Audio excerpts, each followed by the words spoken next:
Welcome to this explainer. We're totally tearing down that old myth today that happiness is just, well, some random accident or like a lucky genetic lottery that you either just win or lose.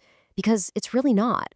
According to the fascinating insights laid out in the Habit Harvester material we're diving into today, happiness is actually a super practical, highly structured blueprint. It's a series of deliberate, implementable habits that you can literally harvest and wire straight into your daily routine. So, we're going to break down exactly what those 10 specific habits are and how you can use them to completely rewire your lifestyle for joy. But hey, before we get to the habits themselves, let's just do a really quick thought experiment. Have you ever woken up, stared blankly at the ceiling, and just went, man, today is going to be a bad day? Like you immediately start dreading the tasks ahead of you or the people you're going to have to deal with. If you start your morning with that heavy, dark cloud already hanging right over your head, how on earth are you ever going to get happier? Well, the simple answer is you aren't. No way. The foundational premise of our source material is that you absolutely have to consciously force your brain to think of ways to be happier.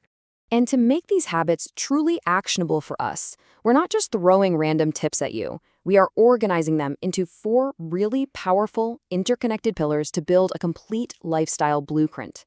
We'll cover the internal happiness mindset, curating your social circle, purposeful work and goals, resilience and helping others, and finally bring it all together in the ultimate happiness blueprint. Okay, let's dive into this. Pillar number 1, the internal happiness mindset. This is all about how you frame your daily reality before you even step out the door. And that brings us straight to habit number 1, gratefulness, which is really closely paired with habit number 3, intentionally finding reasons to smile. Listen, if you can wake up and instantly find just one thing to be grateful for, you automatically prime your brain for a better day. But happy people, they take it a step further. They don't just sit around waiting for a reason to smile, they actually engineer it. There's real psychological reasoning behind forcing yourself to smile. Happy people actively put themselves in situations where a smile is just guaranteed.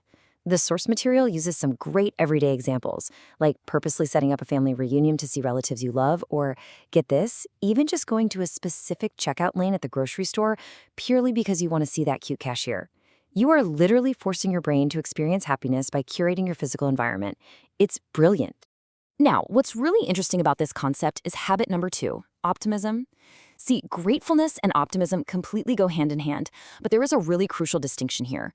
We are definitely not talking about the toxic blind optimism, that over-the-top mindset that completely ignores reality. Instead, happy people practice realistic optimism.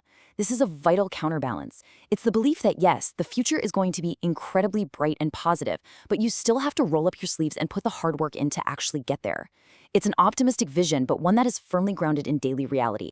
Moving on to our second pillar, curating your social circle. Now we're looking outward because happy people are incredibly intentional about who they actually allow into their lives, which leads perfectly into habit number 4, having a network of high-quality friends.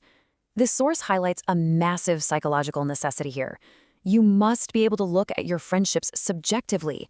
Happy people can look at a friend and consciously recognize, okay, this person is in my life for a reason. They add benefit to me, and I genuinely love being around them. Building these solid, concrete, long-term friendships actually helps you network and become exponentially happier over time. But here is a pretty stark reality check for habit number 5. As you're searching for those high-quality connections, the source estimates that a staggering 80 to 90% of the people you meet might actually be low-quality, bad friends, or even downright toxic. Wow. So to be happy, you really have to develop the specific skill of weeding them out. And yeah, many people struggle with this, right? Because we're terrified of looking pushy or rude or like a pushover when canceling plans. All right, let's shift the energy to our third pillar, purposeful work and goals. This is all about practical productivity and how happy people structure their ambitions. And this brilliantly illustrates habit number 6, which is taking frequent breaks. There's this fascinating study that compared 2 groups of workers. Group A just grounded it out for 8 hours straight, absolutely no breaks. Group B, on the other hand, took a 10-minute break every single hour. So what happened? Well, Group B obviously had less total working time, right? But remarkably, their overall productivity was boosted. They actually got more work done than the 8-hour group, and their happiness levels were significantly higher. Stepping away gives you that crucial time to reflect, practice gratefulness, and honestly, just gives you something to look forward to. That productivity momentum ties directly into habit number 7, setting SMART goals. You see, happy people don't just wander aimlessly through life. They set achievable goals that can be reached in a realistic, timely manner. And the beautiful thing here is the cycle it creates. Setting the goal gives you that initial motivation, sure, but actually crossing the finish line and reaching that goal, that triggers a massive spike in joy. You go, boom, I got that goal, and boom, I'm on to the next one. Each victory compounds, bringing more discipline, more success, and ultimately just way more happiness as you keep repeating that cycle. Now, let's slow things down just a little bit for our fourth pillar, resilience and helping others. Because let's face it, we all face low points, and we need to know the mechanisms happy people use to navigate them. Habit number 8 is arguably one of the most powerful tools in this entire blueprint. When happy people get sad, they force themselves to learn something totally new. The author of the source material shares a really powerful personal anecdote about going through severe depression at 19. And to pull himself out, he didn't just sit there. He literally forced himself to learn how to make YouTube videos and how to play the piano. The key ingredient here is curiosity. Unlocking new neurons and sparking creativity literally helps your brain become healthier. So, the next time you find yourself in a rut, find a topic you're genuinely curious about and just dive headfirst into learning it. So, the crucial point here is summarized perfectly in habit number 9, take care of yourself first. Think about that classic airplane safety briefing. In an emergency, you have to secure your own oxygen mask before you can even think about helping the person next to you, even if it's a child. You cannot be of any use to anyone else if you are depressed, depleted, or financially broken. Personal development requires you to ruthlessly prioritize your own well-being so that you actually possess the strength to lift others up. And then, once your mask is secure, you immediately deploy habit number 10, understanding the immense value of helping others. The source emphasizes providing value in both multitude, reaching lots of people, and magnitude, making a really deep impact on just a few. When you're feeling down, if learning something new doesn't quite do the trick, shift immediately to serving others. Why? Well, because it forces the focus off of yourself.